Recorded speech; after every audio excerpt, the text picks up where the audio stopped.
Muy buena gente de YouTube, estamos aquí en un nuevo video para el canal. Hoy vamos a hablar sobre la historia de PowerPoint.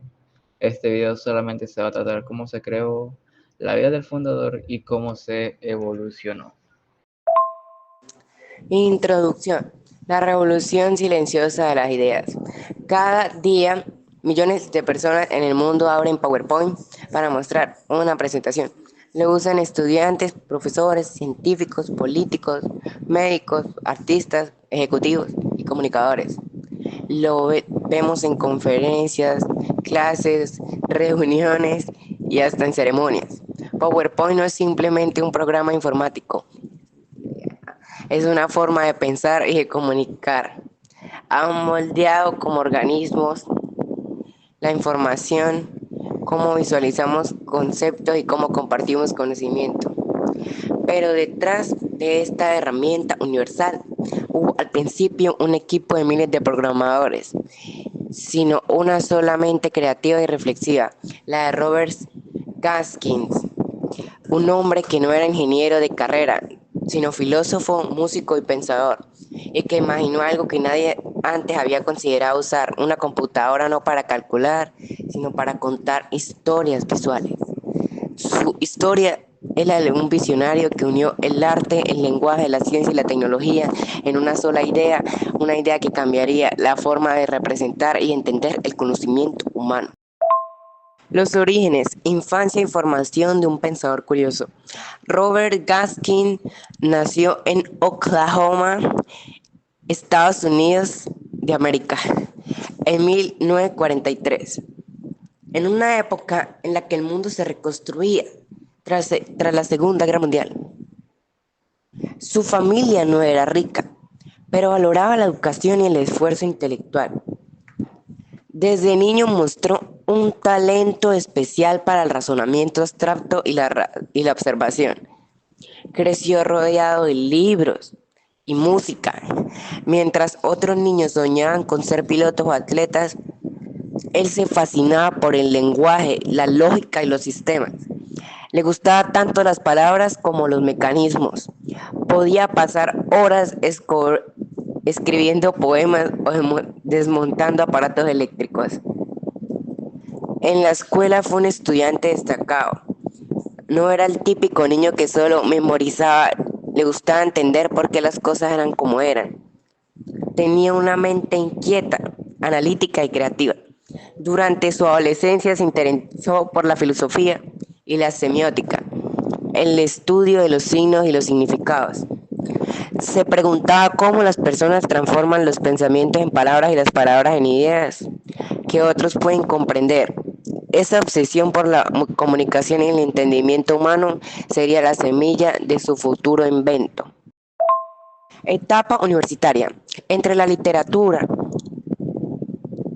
la filosofía y la ciencia, Gaskins estudió en la Universidad de California, Berkeley, uno de los centros intelectuales más influyentes del mundo. Allí se especializó en la lengua inglesa, filosofía y ciencias de la computación. En esa época, la computación era un campo nuevo, reservado para matemáticos y físicos. Sin embargo, Gaskins veía en las máquinas algo más profundo, un medio para ampliar la mente humana. Le apasionaba el lenguaje, pero también las estructuras lógicas de los programas. Se dio cuenta de que escribir algo no era tan distinto de escribir poesía. Ambos requerían ritmo, estructura y precisión. En Berkeley, además, entró en contacto con los primeros ordenadores personales, máquinas grandes y costosas de París, que ocupaban salas enteras, pero que despertaban su curiosidad.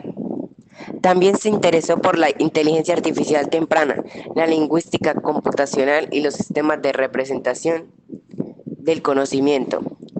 Creía que el futuro de la comunicación pasaría por una fusión entre texto, imagen y tecnología. Primeros trabajos del lenguaje a la tecnología. Durante los años 70, Gaskins trabajó en diferentes proyectos de investigación sobre tecnología educativa y procesamiento de información. Fue profesor y consultor y escribió varios ensayos sobre el papel de las computadoras en la enseñanza. A diferencia de muchos tecnólogos de la época, no pensaba en la máquina como un fin en sí misma, sino como una herramienta para mejorar la comunicación humana. A menudo decía que las computadoras debían ayudar a las personas a pensar mejor, a organizar sus ideas y expresarlas con claridad. Esa visión lo llevó a interesarse cómo la gente presentaba la información en el mundo empresarial, en las empresas de los años 70 y principios de los 80. Las presentaciones eran tediosas y artesanales, se hacían con transparencia en acento, cartulinas o diapositivas fotográficas. Prepararlas requería mucho tiempo y cualquier cambio implicaba rehacer todo el material. Además, no existía uniformidad en el diseño ni en el estilo. Gaskins veía una oportunidad. ¿Por qué no usar una computadora para crear, modificar y mostrar presentaciones con facilidad? El nacimiento de una idea, comunicar a través de la pantalla. A comienzos de los 80, las computadoras personales empezaban a popularizarse gracias a empresas como Apple y IBM. El Apple Macintosh en particular ofrecía una interfaz gráfica amigable, con iconos, colores y tipografías. Eso inspiró a Gaskins a imaginar algo revolucionario, un programa que permitiría a cualquiera crear presentaciones visuales con texto e imágenes directamente desde la pantalla del computador. El concepto era simple, pero bastante innovador para su época. El usuario escribía los puntos principales de su exposición, como el título. Podría añadirle colores, imágenes y gráficos. El programa organizaría automáticamente las diapositivas.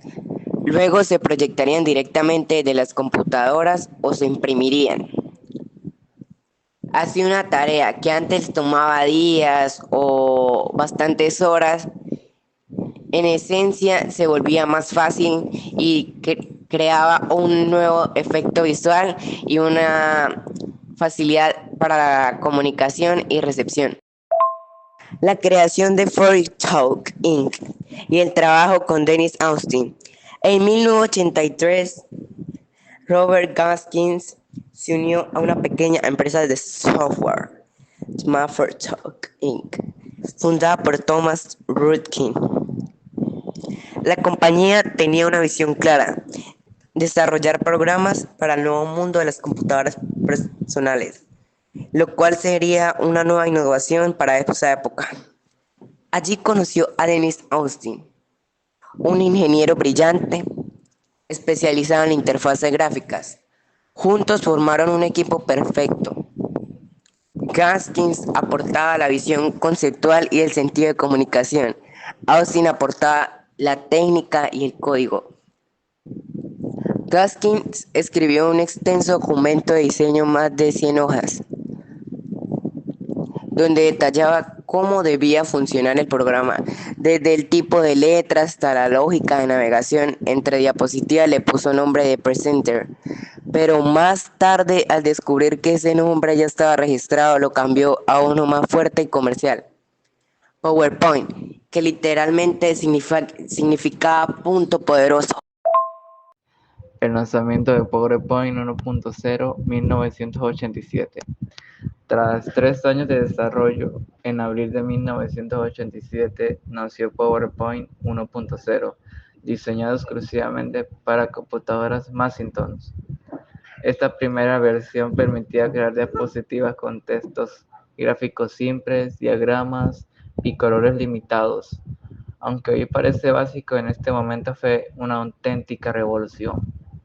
Por primera vez, un usuario podía diseñar una presentación profesional sin conocimientos de diseño gráfico. Las empresas y las universidades comenzaron a adoptarlo rápidamente, y los expertos en comunicación visual lo consideraron un invento que cambiaría las reuniones y conferencias para siempre. El éxito fue tan grande que apenas en 3 meses después del lanzamiento, Microsoft compró Firestone por $14 millones. Fue una de las primeras grandes adquisiciones de la historia de la compañía. Con ello, PowerPoint se convirtió en parte de la familia de productos de Microsoft Office, junto con Word y Excel. La filosofía detrás del invento. Gansky no creó PowerPoint pensando en el dinero, sino en el acto de comunicar. Su visión era casi filosófica. Creía que la mente humana piensa en imágenes, secuencias y estructuras. PowerPoint debía reflejar esa forma natural de razonar. Para él, una buena presentación no era una lista de frases, sino una historia visual. Por eso, diseñó el programa para trabajar en diapositivas, cada una como una unidad de pensamiento, una idea, un punto o una imagen. Kansky decía, PowerPoint no trata sobre la tecnología, trata sobre la claridad de pensamiento. Si no puedes explicar una idea en una diapositiva, tal vez no la entiendas bien. Esta filosofía influyó profundamente en la cultura empresarial moderna, que empezó a valorar la síntesis, la organización y el impacto visual. La evolución bajo Microsoft. Tras la compra, Microsoft mejoró PowerPoint e integró nuevas funciones, animaciones, plantillas, compatibilidad con Windows y conexión con Word y Excel. A lo largo de los años surgieron versiones claves. PowerPoint 2.0 1988, primera versión para Windows. PowerPoint 3.0 1992, introdujo transiciones y fondos personalizables. PowerPoint 4.0 1994, se integró completamente como Office. PowerPoint 2000-2003, amplió la capacidad de insertar imágenes, sonidos y videos. PowerPoint 2007, incorporó la interfaz Ribbon en formato PPTX. PowerPoint 2016 en adelante, integró inteligencia artificial, diseño automático y colaboración en línea. Cada versión llevó más lejos la idea original de Gansky, hacer que la tecnología ayudara a pensar y a comunicar mejor. El impacto cultural y educativo. PowerPoint transformó la educación y los negocios. Los profesores comenzaron a reemplazar las pizarras con proyectores. Los ejecutivos organizaron sus ideas en diapositivas. Los científicos presentaron sus investigaciones con claridad visual. Incluso cambió el lenguaje. Frases como pasar a la siguiente diapositiva o hazme un PowerPoint se volvieron comunes en todo el mundo. Pero también hubo críticas. Algunos expertos dijeron que PowerPoint simplificaba en exceso las ideas o fomentaba la pereza intelectual. Gansky respondió a esa crítica, diciendo que la herramienta no era problema, sino cómo se usaba. PowerPoint puede comunicar con poder o con vacío. Depende del pensador, no del software. La vida después del éxito. Después de la adquisición por Microsoft, Gansky trabajó unos años más en la compañía, pero en 1993 decidió retirarse del mundo corporativo. Se dedicó a escribir, a la música y al estudio de instrumentos antiguos como la concertina inglesa.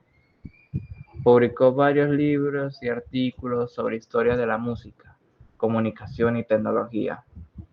En 2012 publicó su obra más conocida, Sweden Udets, Notes About Inventing PowerPoint, donde narró en detalle la historia de la creación del programa, los desafíos técnicos, su filosofía de diseño y su experiencia personal. En ese libro escribió, nunca imaginé que PowerPoint sería usado en todo el planeta, solo quería hacer más fácil el trabajo de explicar una idea. El legado de Robert Gansky. Hoy más de 30 millones de presentaciones se crean cada día con PowerPoint. Su impacto va más allá del software. Cambió la manera en que los humanos estructuran, visualizan y comparten conocimiento. Robert Kansky demostró que la tecnología puede ser poética, que una buena herramienta no solo sirve para hacer tareas, sino para dar forma en pensamiento. Su invención ayudó a millones de personas a vencer el miedo y a hablar en público, a enseñar con claridad y a comunicar con fuerza. Murió en 2020, dejando un legado silencioso pero inmenso, el de haber hecho posible que cualquier persona, sin importar su profesión o país, pueda mostrar lo que piensa de forma visual y poderosa. Conclusión, el poder de una mente visionaria. PowerPoint no es solo una aplicación, es el resultado de una visión humanista de la tecnología. Robert Kaskin no buscó fama ni fortuna, sino comprensión. Quiso que la computadora se convirtiera en una extensión de mente, un puente entre el pensamiento y la mirada. Su historia demuestra que las grandes revoluciones no siempre vienen del ruido, sino una idea clara, simple y humana. Ayudar a las personas a comunicarse mejor.